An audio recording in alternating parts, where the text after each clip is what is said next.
I come back to you now at the turn of the tide, covering a Tata steel classic here. Erwin Lamy playing with black, a seasoned 40-year-old Dutch professional player, and Faustino Oro with white. He's 12 years old, and if he gets another Grandmaster norm in this tournament, it will be his third. He will become the youngest Grandmaster ever, beating Abhimanyu Mishra's record just. Let's dive into this exciting game. I mean, it's truly remarkable. He opens with the English opening here in the Netherlands, played by the Argentinian.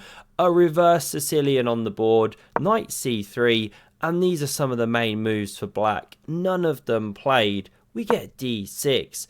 Very, very passive. What's this all about? The point is revealed. The Dutchman, going for a kind of Dutch defence thingy-majiggy, pushing the aggressive pawn. Now we see the D-man pushing through the centre, and it does allow this. The knight heads back to the starting square. Very horrible. Why would you not get your bits out? You have to do it. You're taught it at an early age. Well, watch this. This knight develops to f6. We get bishop f4. The bishop now chased back. Would have been interesting to see how Fausti had developed if the bishop had stayed there, because this is where the knight wants to head.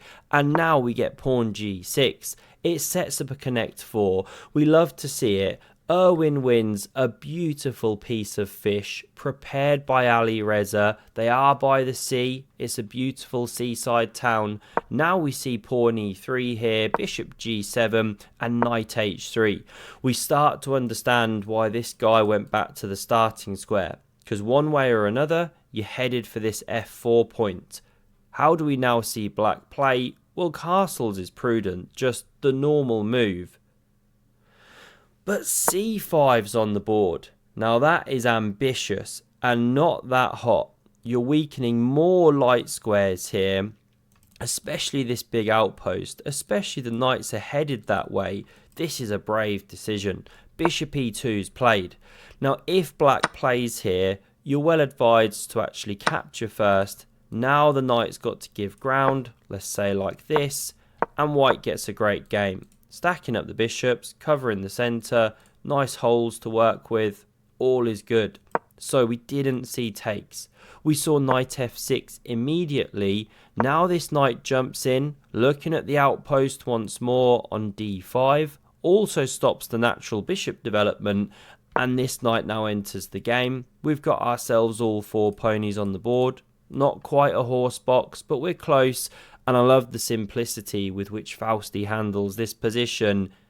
He takes on c5, opens the d file, and then jumps forward, takes control of the d5 outpost. Castles in response, queen c2, and now things go a bit wrong for Erwin. There's one nice line here that the engine shows, and it starts with g5. Now it's a little bit weakening, but you force a decision in the centre here.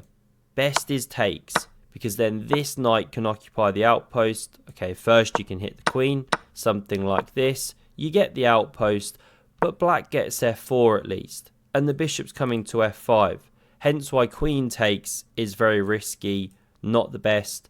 Now white still stands better, something like this, but the bishop's on f5. You've got a clump of pawns. There's some play here, even if you end up sacking a pawn. Let's compare this to the game. We get the stinky pawn b6. I mean, we get the idea, but it's slow. Bishop c3 now. Knight takes. Knight takes. We get some liquidation, yes, but the pressure persists. You know, what if you go bishop e6? Looks pretty natural. Well castled queenside. Beautiful support. h4's on the way. I mean, white's having some fun here. If takes, even pawn takes is more powerful. Really liberate this guy and the pawn. It's fun for white. Let's run back. We saw queen d6 dominating the e5 square, and now a lovely move by Faustino. Pawn f4, taking control of that one, and if takes on croissant, played in the game, forced in some countries, then bishop recaptures here. and you get this wonderful diagonal. This is how things proceeded. The rook dived out the way, and now the knight headed back. Really nice recoordination of the pieces, a little shuffle, stops bishop e6, takes, then you win the queen. So in the game we saw knight e5. Again, you really want to be getting these guys connected. So many tactics flow from loose pieces. Check, king g7, and now castles kingside played. Really harmonious position for white. Black should finally get all the bits out, connect the rooks, but a blunder is made here. Queen f6. It's a terrible file for the queen to be sitting on. There's a shot that white can play, connected with tactics. Can you guess the move? It's pawn e4. And you can't take, as you'd kind of like to do, stick a bishop on f5, open up your major pieces, because you simply run into this. And you're winning a queen. Not enough material in reply. So we didn't see takes. We saw knight g4, opening the tension between the ladies. Queen g3 is excellent, keeping the attack on the board. Now bishop d7, and you could start with h3, but king h1 first. A little bit of safety, anticipating this. Now we saw the king step off the file here, and pawn h3 gives that king some Lufthansa, chases back the knight, retreating to this horrible square. And now a brilliant shot from Faustino, my favourite move of the game. How do you think he continues the fight here? He plays the excellent pawn e5. The audience is going nuts. If you capture, then this is the point. Check, pawn takes, and you win an undefended queen. So, no takes. The queen backs meekly up. e6 hits through the heart of the position. Bishop e8, and now check. You want to block with the queen. Feels natural. But then you run into the move. Pawn e7. Now you can't take, or we take with check. And where's the rook going? This bishop's covering so many squares. If you try and lift to f6, well, white just slowly turns the screw. One sample line, defend, attack, move, attack again, and you can't save the exchange.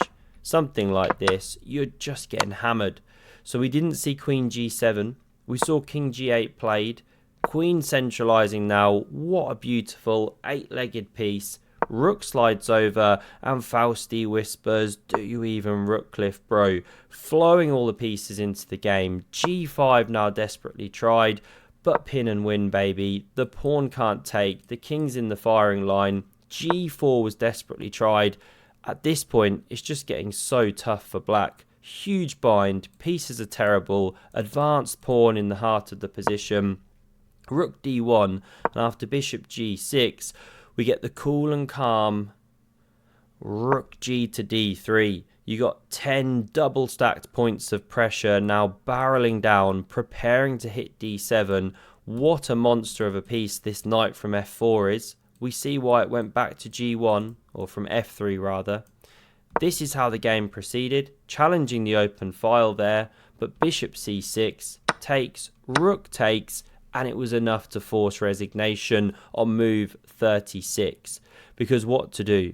This is on the way. If you try and challenge the file, well, very simple lines going like this, and there just isn't enough checks. You can desperately try a little swindle like this, hope that white moves the king, doesn't see that the queen is hanging, but probably white would see that the queen is hanging, and you'd lose the game. So let's run back. Nothing's working. There is no defense. This is coming. Mates are coming. Pawn is pushing. Bishop's killing it. It's awful. It's over. Really clean game there from Faustino, despite some dubious opening play from Erwin. Hope you enjoyed this one. Have a look at the video on screen for some more epic chess, and I hope to see you again soon. Cheers.